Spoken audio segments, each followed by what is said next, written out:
What up, dude bros? I'm Frank. This is the second to last Toy Fair video in my little marathon. It's the last one with actual content, or like new blasters to share. Compiling a few extra miscellaneous blasters into this one video because they're kind of boring or not as interesting to me. It's not all about me, of course. It's about you guys, but I assume my interests are very similar to yours. And in the end, it's my YouTube channel. I do what I want. For the sake of transparency, table of contents, some Rebelle crap, Star Wars flywheel gun, Guardians of Galaxy crap, Spiderman wrist gun. Boom. If you're not interested in that, see you next video. First, the Rebelle Combow. And it's called a combo because it's a combo. This is two blasters in one that can work independently, but when attached, they work in unison for one operator, which I think is pretty cool, and that's why it's combo, because it's a combo. You get it? Very punny, Hasbro. Continue with those. I dig the fun names. Unlike naming that Nitro thing a long shot. Recycled names? Seriously? So, fires these two at once. Right? And then, to encourage social play, I can take this apart, give this to my friend. Oh, instead of dual wielding. Yeah, exactly. You can duel, you can be on one team, fire two at once. Yeah. This blaster is really gimmicky. It's not a real performer. It is cool that when they're linked and you press the trigger, it fires out of the top and the bottom blasters together, like a shotgun more or less. Fires 2 darts and each have 4 barrels, so you can have 4 shots of 2, kind of like a rough cut. And that's made possible because the triggers are linked when they're connected, and then you disconnect them to promote cooperative play or some bull. Yeah, or to dual wield, if you can dual wield a bow. That's good luck, but it's possible. Why would you give a blaster to a partner? If you want something done properly, you do it yourself. Then you can dual wield it and you're twice as effective, right? Right? And you're only 1 target instead of 2, so you're that much more effective. Stealthiness. Velocity and range seemed similar to other Nerf blasters. I can confirm it on my chrono when I get a sample. I'm only talking about this one because of the clever name, Combo. And from a certain angle, this blaster looks like the Starship Enterprise. Or is that just me? It's not just me. You see it. You see it. Thank you. Also, some other Rebelle crap. A pistol. Yay! A bigger pistol. And a bow. Cool. That's all the details on those. Next blaster, a Star Wars licensed blaster that's a StormTrooper blaster. They've reused the same names over and over, so I don't know what the actual name is. I'm sure if you type in Star Wars # Flywheel Master Race, because it's a flywheel blaster, you should find it.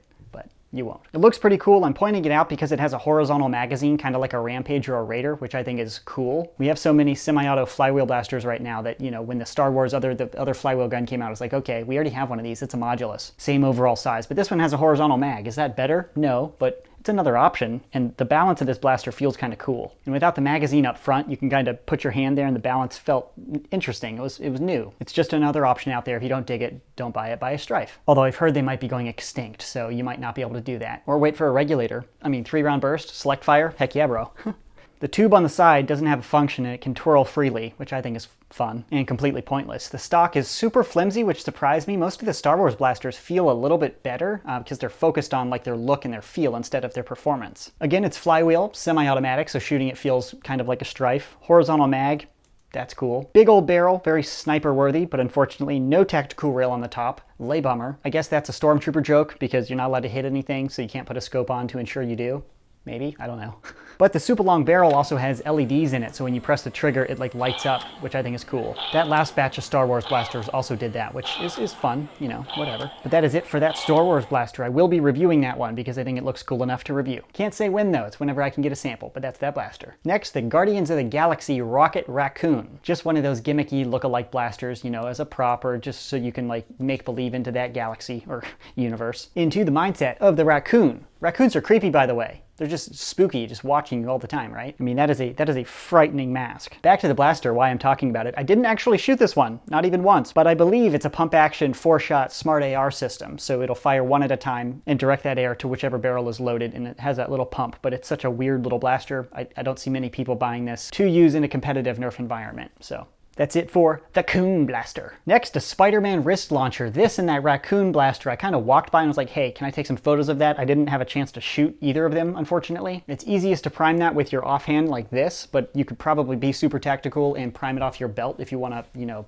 like itch yourself, you know, like the slide catching your belt and then pushing down, and that would allow you complete one-handed operation because the trigger mech is accessible with your underfinger, so you can kind of prime it, fire, prime it, and if you wanted to have 2, freaking Spider-Man up in here dual wielding, and if you don't mind the bulk, you can actually hold stuff while it's attached to your blaster, which I've seen HVZers use that last generation Spider-Man blaster because of this reason. Having that emergency shot that you don't have to reach into a pocket for because it's just always ready can be a benefit. But sometimes I get annoyed with my watches because it's like stuff on my wrist, so I can't imagine imagine trying to Nerf with that entire thing strapped to my arm. Different strokes for different folks, but there is a cool feature about this, which honestly I feel is more appropriate for Batman rather than Spider-Man, but the barrel system is like a detachable cartridge, which can be completely detached to replace another one, and I think it comes with a few, and it also comes with a belt harness, which lets you like keep your cartridges at hand, so after you like detach it, you can do that tactical belt thing and reload like that instead of reaching into something and manually doing it. Because apparently Spider-Man is way too freaking tactical to use his offhand to reload.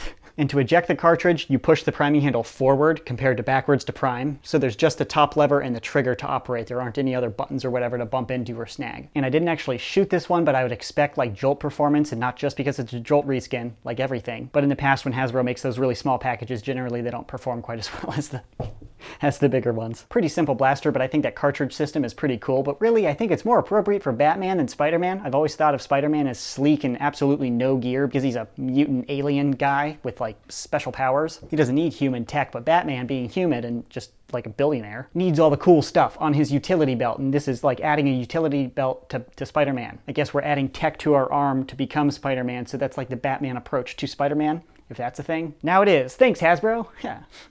Another thing worth pointing out, these darts aren't just normal darts with new paint. The texture of the head is a little bit different, so, you know, is it going to help anything? Probably not, but it's cool. And I guess if you launched one of these at a high enough velocity, you could totally like leave a little imprint on somebody in the shape of a spider, which would be freaking sweet. Instead of just a circle mark, it would just be a little tactical spider mark. Just be like, ooh, Spider-Man gotcha. Whoosh.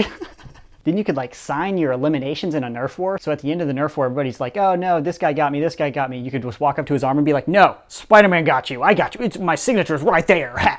Or you could just be friendly with your friends. Yeah, just throwing out options. That's it for the Spider-Man blaster. That's it for this video and the miscellaneous blasters, and that's actually all of my content for the New York Toy Fair. Again, I put all these blasters together because I didn't think each one of them warranted their own video, but the next video is just a conclusion. That's it for the new blaster releases. Or I should say that's it for my coverage of the new blaster releases. If I missed any, I completely missed them. I don't have footage. And to restate, I'll have full comprehensive reviews on all of the products I've covered over the last week when I'm able to get samples in my studio. That's it for these previews for the New York Toy Fair 2017. Thanks so much for watching, and as always, stay tactical.